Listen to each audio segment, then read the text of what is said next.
Russell Wilson's finished. He's kaput. He's done with. This is the end of his career. Russell Wilson is now benched for Jaxson Dart. He will be the backup, but after the performance against the Kansas City Chiefs, while looking probably the worst we've ever seen this Chiefs team look as a collective, the defense isn't great, it's not dominant, and the offense didn't know what the hell it was doing in the first half. Russell Wilson had several opportunities to come out on top and really prove that he's not as bad as he's looked the last 4 or 5 seasons, and they could only kick field goals. They scored a touchdown, missed the extra point, but the offense was ineffective massively. And the worst part about it, I think this is what really killed his chances at ever starting for the Giants again, is those several red zone opportunities that they had against the Chiefs. And this was one of the last drives the New York Giants ever had. I want to play it. This is every single red zone throw.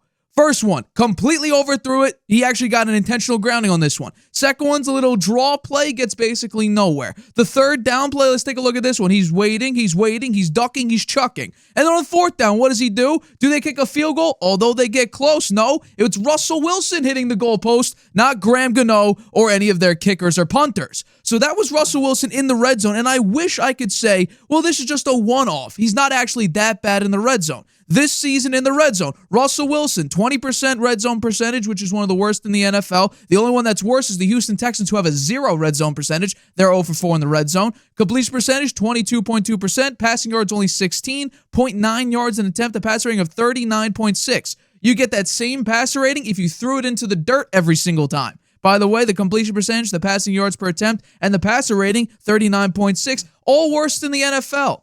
And I wish I could say it got better. Within the 10-yard line, 15 of Russell Wilson's 18 attempts in the red zone, 15 of them come within the 10-yard line. He's 2 of 15, that's 13.3% completion percentage, 1 yard. 1 singular yard within the 10-yard line. Obviously, that's the worst in the NFL. And the completion percentage, the next highest player is 27 percentage points higher than Russell Wilson within the 10-yard line. He has been ineffective. Yeah, he has a great deep ball. Speaking about the deep ball, let's take a look at some of the deep balls he threw on Sunday night. These were the 2 of them so far. I don't know what he was seeing. I don't know what the game plan was. That one's into triple coverage. I don't understand it. And this one, the next one that I'm going to play for you in a couple of seconds, again, this is just like Malik Neighbors is out there somewhere. Let's hopefully get him the ball. And he actually threw a hospital ball to Malik Neighbors that got picked off. I mean, he threw a hospital ball to Malik Neighbors, who ended up getting injured. So Russ has completely lost it.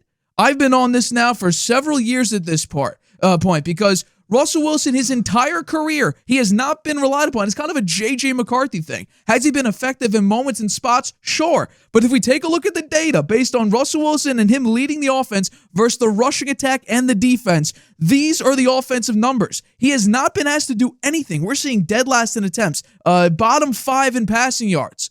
That's Russ's career. And the let Russ cook era might have been the worst thing to ever happen to Russ. After week 9 of the 2020 season, that's when he absolutely fell off. And it went from let Russ cook to him burning down the kitchen. This is exactly the opportunity that everybody needed to see, that I knew that Russ is not a Hall of Famer. I've been on this for several years now. Nobody wants to believe it. Nobody wants to admit it, because what we saw is he made it to 2 Super Bowls. He made it to several Pro Bowls, although half of them he was actually a reserve player for it, so he actually didn't even make it in the first cut. He was brought in later when players didn't want to go to the Pro Bowl. So did he really earn it? I don't know. Do we think Mac Jones's Pro Bowl is earned? Do we think Russ's Pro Bowl last year is earned? I don't. I think Drake May might have even made the Pro Bowl. What's it called? Snoop Huntley made the Pro Bowl as a reserve. So are we counting those as Pro Bowl votes? Are we counting that towards it? He's never made an All-Pro. He's never got in an MVP vote, let alone won an MVP or even been a runner-up or even a third. He's never even gotten an MVP vote, let alone won the award. Everybody knows the Legion of Boom, that's where Russ excelled, because he had Marshawn Lynch and a top-tier running attack. He had a phenomenal defense. They were number 1, number 2, number 3 within that Legion of Boom era. But as soon as it was the let Russ cook era, once again, he was burning down the kitchen. And I think that we could take a look at that Dallas game and be like, no, but Russ threw for nearly like 500 yards. Well, what's going on? He did that last year with the Pittsburgh Steelers, and this year, I don't think it's exactly, reputable to be like, no, Russ is still good. He threw for like 450 yards against the Cowboys. when the Cowboys defense allowed Caleb Williams to look like an all-pro. And nobody, as it currently stands, think Caleb Williams is even close to looking like an all-pro. But the Cowboys defense allowed him to execute at an extremely high level, and the Cowboys defense, which I'm going to talk about in a couple of minutes, might be the worst defense I've ever seen, at least passing defense-wise. So now Jaxson Dart needs to go up against the Chargers defense because Brian Daboll is probably very scared that if they get blown out or Russ looks terrible against the Chargers, that he may get fired after 4 weeks. So I think this was just a plea to John Mara to be like, just let me put the rookie in. Let me see what he could do. It'll be his first game. Give me a little bit of time to see what's going on. I think that's really the only reason why, because I think that Andrew Thomas will still be on a snap count. He was in this game. He actually did very well when he was out there, and the offense still didn't move. And the only time you brought Jaxson Dart in was to run him on handoffs, and he was supposed to pass on one of them, but then he got pressured, so he had to scramble, so it wasn't good whatsoever. I do not think, as I've said for years, Russell Wilson is not a Hall of Famer. He hasn't been a good quarterback. You could take a look at some of the numbers, but then everybody who claims that stats aren't everything, when I say that, when I give a stat out, they're like, oh, well, stats not everything. You got to look at the film. You got to look at the eye test. Well, my eye test says that Russell Wilson on the Denver Broncos was the least effective quarterback after that first drive. And the data backs that up. The data also proves that Russell Wilson is the only quarterback for the last 3 years to be double-digit in checkdown percentage. And I was criticizing Daniel Jones for being Danny Dink and Dunk. Well, first of all, Daniel Jones now is ripping it like no other. He leads the NFL in yards per play and yards per attempt, and I'm pretty sure he's one of the top guys in average depth of target and air yards per attempt. So he's slinging it on the Colts, and Russell Wilson is doing basically nothing effective. Again, everyone was happy. Oh, we got Russ. We got Russ now. It'll be okay. We have a quarterback. And I went back in the archives of the Harvey Hour to look at some of the old shows, and one of them was when Russ signed with the New York Giants. And my take was, which by the way, I called Jaxson Dart to the Giants, but I thought their number 3 overall pick shouldn't be Abdul Carter because they already had a decent amount of defenders and they were already making some new moves on the defensive side. I thought they should have gotten Travis Hunter because who else do they have? Wan'Dale Robinson's okay. Last year, he was the least effective third down wide receiver in the NFL. No one really fears any of your tight ends. Not a single one of them. No one fears Darius Slayton. Nobody really cares about him. Malik Neighbors is the only real threat. And when he's not really open, Russ chucks it to him anyway and it gets intercepted. So we could take a look at the Cowboys game. I'm sure Giants fans and Russell Wilson fans will hark on, oh, well, he had over 400 yards. The Cowboys defense allowed Caleb Williams, after putting up 2 duds in the first 2 games and getting blown out against the Detroit Lions, allowed him to throw for 4 touchdowns and 300 yards and probably have the best game he'll ever have as an NFL player. Because Luther Burden wide open. DJ Moore. I mean, are they playing Pee Wee football or are they playing NFL football? Because how the hell do you get that wide open? Which, by the way, he executed in the red zone. Russ can't do that. So we can look at any number. Give me any piece of data you want. Passing yards, passer rating. I would have agreed with you. The start of the 2020 season, if you told me Russ has a shot because he wasn't a Hall of Famer then, he didn't have the accolades, he didn't have any. If you told me that Russ has a trajectory if he keeps it up to be a Hall of Famer, I would have agreed with you. And then I saw the let Russ cook era, and I'm like, the Seahawks, yeah, they went 12-4, but I saw that playoff game against the Rams. It wasn't good.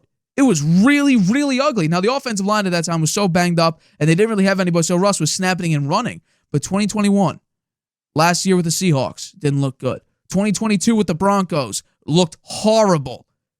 I still remember that Thursday night game. Broncos-Colts. They only kicked field goals. That's the only thing they did. And then you have to go up against 2023, where the numbers looked a little bit better. But ultimately, the effectiveness wasn't there. And then 2024 on the Steelers, he started off great, had a 400-yard game against the Bengals. But in the last 5 years, his offense averaged 14 points a game. And that's your savior? Just like how I found it funny how they're like, oh, the Steelers, we have an upgraded quarterback. Maybe. But Aaron Rodgers and this offense is one of the worst offenses in the NFL right now. And Rodgers, his touchdown to interception ratio is taking a hit a little bit. He's throwing a few interceptions here and there. And they can't run the ball. Rodgers isn't all that great. He had one great revenge game against the Jets. But ultimately, Russell Wilson, we could talk about the pressures and whatnot. Russell Wilson hangs in the pocket too much. Yeah, he has a great deep ball, but we saw in this game, he was just chucking it to see if anything stuck as sort of a Hail Mary prayer type of throw. And right now, I think this is the right move. I find it really unfortunate that you have Jaxson Dart playing in a game against one of the best defenses in the NFL. But I was going to say funny part, but the sad part about it is the Giants really have no leeway. It's either you start Jaxson Dart now and hope he doesn't die against the Los Angeles Chargers, or you would have kept Russ in against the Chargers to put him in against the Saints. But we don't know if John Mara would have kept Shane and Daboll or Shane Bowen around for that long anyway. I thought Shane Bowen called a tremendous defensive game. Mahomes looked nothing like we know Mahomes to look. Their offense didn't do anything. They were kicking field goals only. So I thought Shane Bowen at least kept his job, alive for the time being. We'll see against the Chargers. We'll see against the Eagles, Broncos, Eagles, 49ers, and so on. But this was a Hail Mary for Brian Daboll to hopefully just retain his job for right now. I don't think it'll really do that much because the Giants, based on the way they're looking, I could see the Saints beating them. I feel like now we now have to consider 0-17 because their offense doesn't move. They're on a rookie quarterback. Their head coach might be one step away from getting fired. Their defensive coordinator, I think, just saved his job for the time being, but we'll see if they keep getting blown out. Joe Shane is going to get criticized, and he'll probably be let go at the end of the season. So what are you doing if you're the Giants fans? What are you expecting to really happen? You had it over under 5.5 wins. I expected you to be bad. I didn't expect it to be this bad. I knew Russ wasn't good, but I didn't expect Russ to be this horrific. So we'll see exactly what's going to go on moving forward for the New York Giants, but expected. The Russell Wilson Hall of Fame talks ended week 3 against the Kansas City Chiefs. He was ineffective, could not move the football. In the red zone, he threw it more towards the back of the end zone than towards a receiver. He hit the goalpost on that 4th and goal, and it was just heaves, chucks, and really, what are you looking at? Russ looked really bad. And this is not a blip, like I said years ago. This is a trend. And we officially hit the bottom of that trend. We are now plateauing in probably should retire territory. Because where's the starter value? He can't operate an offense effectively anymore. He'll have these, and I said, he's like LeBron. He has a game or two where he looks really good. But ultimately, he's nowhere near the same level of effectiveness. And maybe LeBron is too much of a compliment for Russ. Maybe I got to bring it back a little bit. I'm more so just doing the old thing. Maybe in the playoffs, he'll have 1 or 2 good games a series. But ultimately, Russ, he's finished. This was the end of Russell Wilson's career as a true starter. Because we saw him, he's got bounced around the league to the Seahawks, the Broncos, the Steelers, and now the Giants, all since 2021. How many teams are going to look at him and say, well, let's take a look at the last 8 games. You didn't really do much. You lost, I want to say, 1-7 in the last 8 games? Let's see how you could change our franchise around. No. It's over. Unfortunately for Russell Wilson, his career ended week 3 against the Kansas City Chiefs. Hi, everybody. Thank you for watching this clip of the Harvey Hour. If you want to watch the full show, you can by clicking the I in the top right-hand corner right now. If you want to take the show with you on the go, it is available wherever you get your podcast. We go live here on YouTube every single Tuesday and Friday at 6:30 p.m. Eastern. So make sure you hit that like button, that subscribe button, and the notification bell to get notified whenever we upload a video and whenever we go live.